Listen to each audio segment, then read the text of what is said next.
Bonsoir Sandra, bonsoir Maxwell. Ça. Merci de nous accorder votre temps pendant votre séjour au 68e Festival de Cannes. Alors Sandra, Maxwell, pouvez-vous nous dire qu'est-ce qui vous amène à Cannes aujourd'hui? Cannes, parce que c'est un rendez-vous incontournable pour le cinéma. C'est un lieu où il faut être, parce que ça permet des rencontres, ça permet de présenter son travail et d'être au contact d'autres professionnels. Donc voilà, on est venu déjà pour cette rencontre-là, pour assister à l'événement. Je viens à Cannes, donc effectivement c'est un rendez-vous vraiment incontournable. Il faut être là, il faut participer et il faut essayer de faire vivre le cinéma afro-européen. Alors justement, il faut être là, il faut participer. Quelles sont vos rencontres? Que pensez-vous de votre séjour depuis que vous êtes là? Intéressant, parce que Cannes c'est un lieu de rencontre, donc il faut être préparé. Pour l'instant, j'ai eu des rendez-vous parce que j'avais prévu des rendez-vous qui ont été réalisés et de très belles rencontres, de très beaux films. Pour ce qui est de la promotion du cinéma afro-européen, c'est important d'être là aussi, de le représenter. Et voilà, c'est un lieu où il faut être, il faut exister dans ce festival-là pour pouvoir dire qu'on est aussi dans ce cinéma-là. Depuis le début de cette interview, j'entends parler du cinéma afro-européen. Maxwell, Sandra, pouvez-vous nous en dire un peu plus? Mais moi je pense que le cinéma afro-européen, c'est un cinéma qui est fait par les Africains d'origine vivant en Europe, en France, en Belgique, en Allemagne. Et ce cinéma a besoin d'exister en Europe. Et concrètement, comment se manifeste-t-il? Alors il se manifeste comment? Il se manifeste par des projets qui sont mis en place par ces réalisateurs-là, qui sont portés par ces réalisateurs-là qui vont vers un cinéma fait par nous, pour nous et avec nous. Alors on connaît le cinéma afro-européen, il y a les cinémas afro-américains, il y a le cinéma africain. Pensez-vous qu'il soit possible qu'une synergie puisse se créer entre tous ces cinémas afro-mondiaux en termes de coproduction? Mais bien sûr, déjà, l'essentiel serait de se faire connaître, de communiquer, d'échanger avec justement ce cinéma afro-américain, afro-européen et africain en même temps.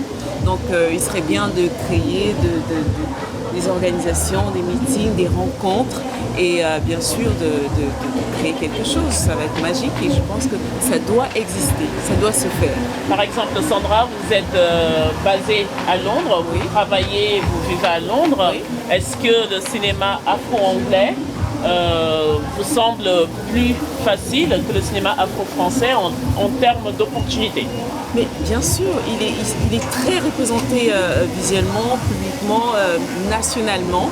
C'est un cinéma qui est accepté, qui existe. Et je pense qu'on pourrait faire la même chose avec par exemple la France, le pays d'où je viens, et bien sûr l'Afrique, pays dont je suis originaire. Maxwell, en tant que réalisateur, producteur, vous êtes amené à avoir des projets de films, de courts-métrages, longs-métrages et autres. Comment faites-vous pour le financement de ces cinémas qui sont nouveaux, qui sont difficiles à quantifier? Comment ça se passe? Alors, je vais déjà revenir à la première question sur les possibilités de collaboration entre ces cinémas-là afro-européens, africains et afro-américains. Le cinéma afro-américain, c'est un cinéma qui est structuré, qui existe en termes d'industrie. Le cinéma afro-européen, c'est un jeune cinéma qui est en train de se mettre en place, qui n'est pas encore structuré en termes d'industrie.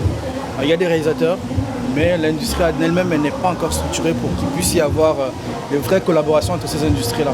Le cinéma africain, ça n'engage que moi. Pour moi, c'est un thème que je ne comprends pas énormément. Je pense qu'il y a des cinémas d'Afrique, mais le cinéma africain, ça ne me parle pas. Donc je ne sais pas comment on peut mettre en place des possibilités de collaboration entre ces deux ponts-là, sachant que le cinéma africain n'est pas non plus une industrie en tant que telle. On a dans chaque pays un ou deux réalisateurs qui émergent. On a dans chaque pays une ou deux salles, dans le meilleur des cas, mais dans beaucoup de pays, il n'y a pas de salle, il n'y a pas de possibilité de financement local. Les gouvernements ne s'impliquent pas tant que ça, pour qu'il puisse y avoir une industrie.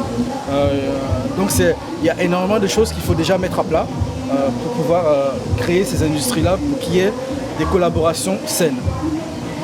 Maintenant, pour ce qui est de la production, ce qui nous amène justement petit à petit à essayer de structurer cette industrie-là, c'est ça, c'est de trouver des projets qui nous permettent de faire vivre des films, parce qu'on a besoin de films, qui est une industrie. Pour l'instant, les financements sont très compliqués si on veut aller dans le sens du cinéma, des financements classiques à la française, avec des subventions, CNC et tout ça, qui n'existent pas dans le cinéma africain. Donc voilà, il y a d'autres possibilités.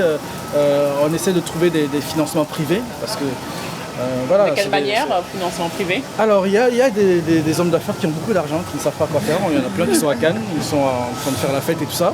Donc on essaie de les intéresser au cinéma, pour qu'ils comprennent que s'ils arrivent à venir à Cannes pour voir des films et de voir qu'il y a une industrie de cinéma, il y a des opportunités d'affaires, il y a des emplois qui se créent, il y a une dynamique autour du cinéma. S'ils arrivent à comprendre ce que Cannes représente, on espère qu'ils pourraient éventuellement avoir la vision pour des cinémas en Afrique. Donc on essaie de les intéresser, c'est un peu long parce qu'il n'y a pas d'industrie. Là on va aller vers des gens qui vont investir pour pouvoir avoir un retour sur investissement. Donc le travail est un peu long parce qu'il faut leur prouver que le cinéma est une opportunité d'affaires, qu'il y a des retours d'investissement possibles. Sauf que pour ce qui est de l'Afrique, il n'y a pas de vraie possibilité d'avoir des films rentables, parce que ces films ne rapportent rien, il faut le dire. Pour que les films rapportent, il faut qu'il y ait des salles, il faut que le public puisse se déplacer, il faut que les chaînes de télévision les diffusent, les achètent, les préachètent et tout ça. Mais pour l'instant, rien n'est fait dans ce sens-là. Donc on essaie petit à petit d'intéresser et les privés et les politiques, parce qu'il faut une volonté politique, de s'impliquer vraiment dans ce sens-là pour cette nouvelle génération de comédiens et de producteurs qui est en train d'arriver, qui sont très très bons. Ils font un gros travail de communication, de parler de ce cinéma qui veut exister, qui a besoin d'exister, parce que voilà, on est là et on a une vie, il faut qu'on en parle. Je vous remercie, vraiment merci de votre temps, de cette belle interview. Je vous souhaite un bon Cannes. Merci. Et surtout, après Cannes, je vous souhaite une bonne réussite et beaucoup d'opportunités. On espère rendez-vous dans quelques années avec des réalisatrices et des comédiennes sur la Croisette à la montée des marches, avec pourquoi pas un film africain qui pourrait gagner la Palme d'Or. En tout cas, c'est ce qu'on essaie de faire comprendre aux jeunes réalisateurs, c'est qu'il faut rêver. Le cinéma est fait pour faire rêver les autres, mais pour faire rêver les autres, il faut déjà rêver soi-même. Donc, messieurs les réalisateurs, allez-y, les producteurs, allez-y.